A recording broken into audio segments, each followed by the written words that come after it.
from the limitation of analyzing data only on the compute side to actually be able to analyze data everywhere.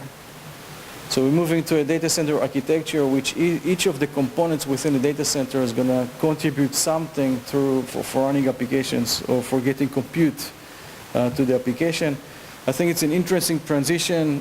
Some of the topics are going to cover that. So I'm looking forward to hear them. So with that, again, I want to welcome you here. Hopefully you have a great 2 days. And I do want to invite Neil to come here on stage.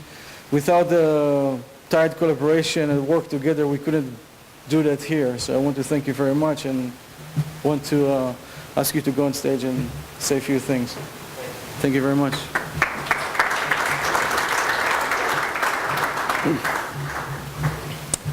So once again, I'll say welcome. So I'll begin by telling you that this is Noongar country, so I'd say Wanju Wanju in the Noongar language.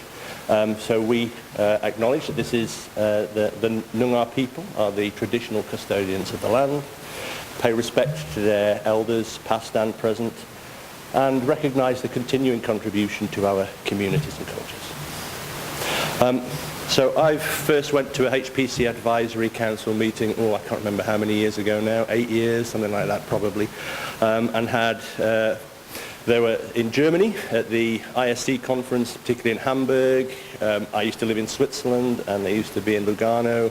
They still continue in that way, and I've seen the HPC Advisory Council grow. So as Gilad was saying, it's now in China, there's in the US, there's in Spain, there's all sorts of different opportunities.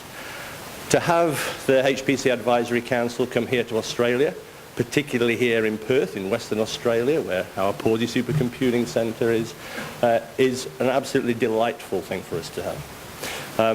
I'd like to thank, as Gilad has, our sponsors. I'd like to thank Sydney for her organisation and our own staff for the organisation of this conference. The thing that I've always liked very much about the HPC Advisory Council is the richness of the topics. People talking about what they're doing today, the challenges they face, how they're overcoming them, vendor perspectives, perspectives from people who are in industry or in government or in academia about the challenges they face and where they see things going in the future, and then a few more out there topics typically, and we'll no doubt get one of those from John Gustafsson shortly, which may actually change the way we compute overall, in fact, if things go his way. So with that, I'd like to just say, have a great time for these 2 days. Do come along this evening and visit us at the Pawsey Centre. And I'd like to pass on now to John Taylor, who is going to be giving the first talk today. And I'm doing this so to try and get us back on track. Thank you very much.